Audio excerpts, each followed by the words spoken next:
Vamos a continuar el análisis de lo que había pasado con el tema de la violencia y bueno, pues estas matanzas, estas masacres que siguen ocurriendo lamentablemente en el país. Haciendo un recuento de lo que ha pasado desde este 2021, tenemos casos de matanzas fuertes, desde luego allá en Celaya, en Guanajuato, en León, tenemos el tema de las Choapas en Veracruz, tenemos los casos del estado de Jalisco, con la que este fin de semana 11 trabajadores de la construcción fueron acribillados en Tonalá. Y bueno, la pregunta es, ¿para cuándo? ¿Hasta cuándo?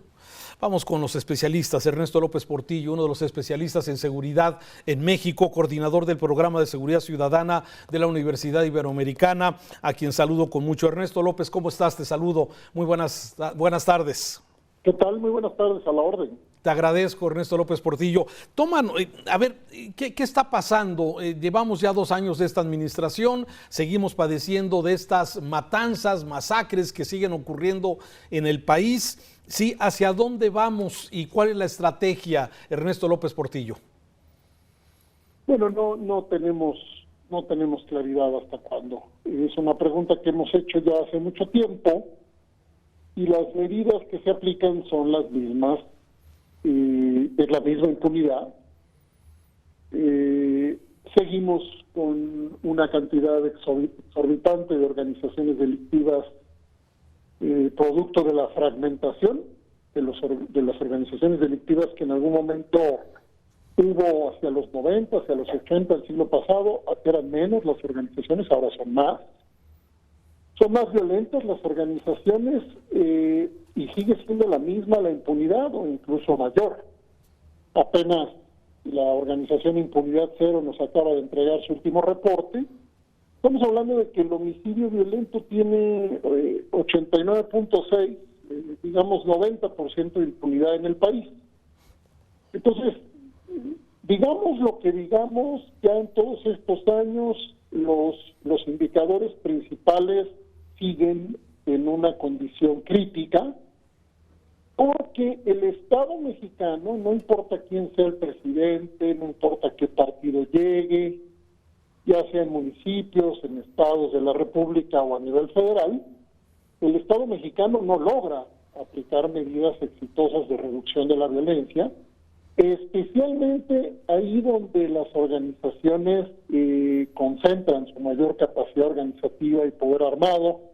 Michoacán, Guanajuato, Chihuahua, Tamaulipas, Guerrero, son estados de la República que en algunos casos tienen décadas de violencia homicida superior a la del promedio nacional, pero también hay que decir que México tiene grandes diferencias entre unos estados y otros.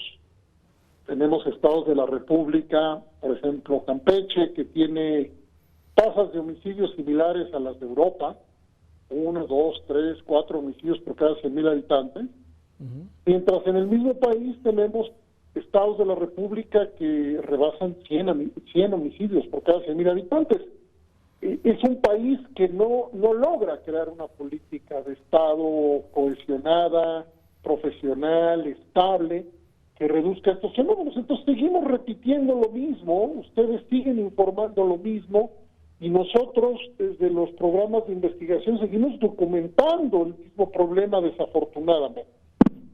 Ahora, Ernesto López Portillo, escuchamos lo que dijo el presidente en la mañana, hablando de la matanza el fin de semana en Tonalá, en Jalisco, donde el gobernador responsabiliza al gobierno federal de que no está haciendo, que ya es tiempo de que dé la cara, dice Alfaro, gobernador de Jalisco. Pero el presidente dice, vamos a ayudar, como que queda en la ambigüedad de quién es responsabilidad, quién tiene que hacer la estrategia, quién va a ver por la pacificación de este país, Ernesto López Portillo. Pues nadie, porque un gobierno responsabiliza al otro, y al otro, y al otro, y así sucesivamente. Tampoco eso es nuevo.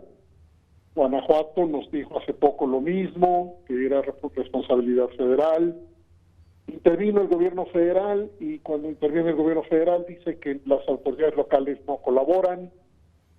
Nosotros hemos confirmado que las procuradurías difícilmente comparten información, por ejemplo, la Fiscalía General con las procuradurías locales.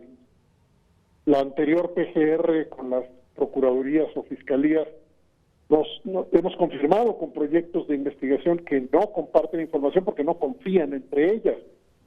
Pero el asunto es peor.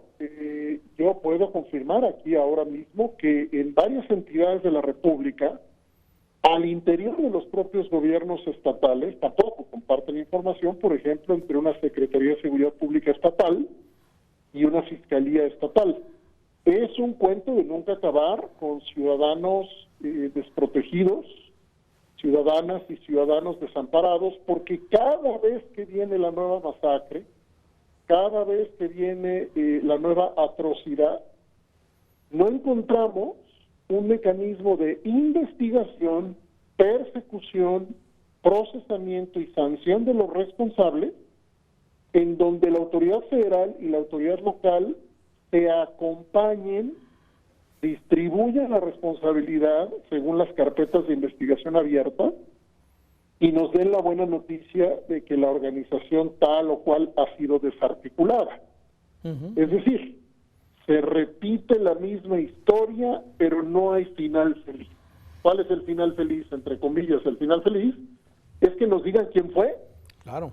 que Sí. nos digan que investigaron juntos, que pudieron distribuir las tareas, que los delitos locales y los delitos federales pudieron intercambiar información al investigarlos, que crearon fuerzas de tarea, que los ministerios públicos intercambiaron información, que la policía intercambió inteligencia y que se llevaron los casos ante los jueces con condenas para los responsables.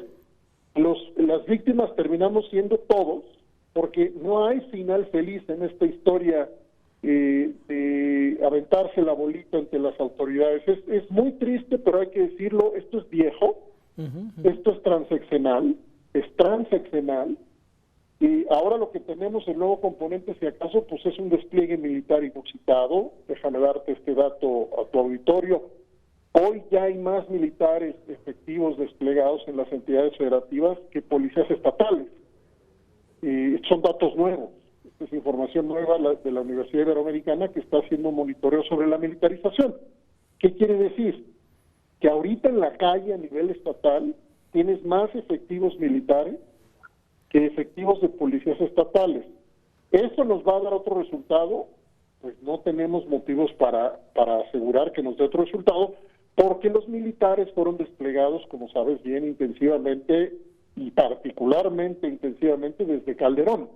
Así es. Son las mismas medidas, los mismos discursos y las mismas promesas incumplidas que no logran ser modificadas por esta sociedad que desafortunadamente sufre los estragos de la violencia, y nos quedamos sin recursos para exigir rendición de cuentas con instituciones donde al final nadie es responsable.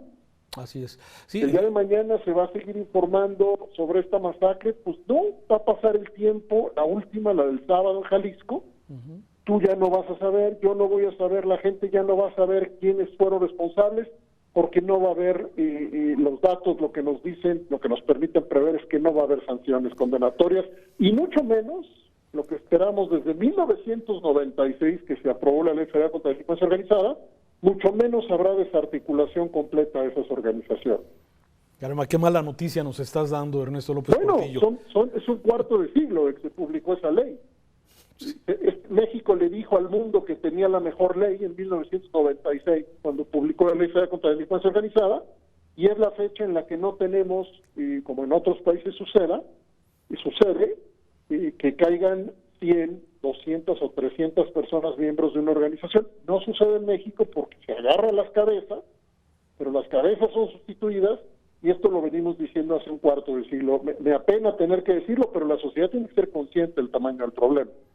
Sí, no hay consecuencias ante el delito, ante el homicidio, hay gran impunidad y, como dices, la militarización. En tu artículo que publicas hoy en Animal Político, me parece que pintas perfectamente militarismo en México. ¿Por qué la Policía Federal no podía hacer? Pero aquí, o sea, tampoco se presenta al militarismo como una solución.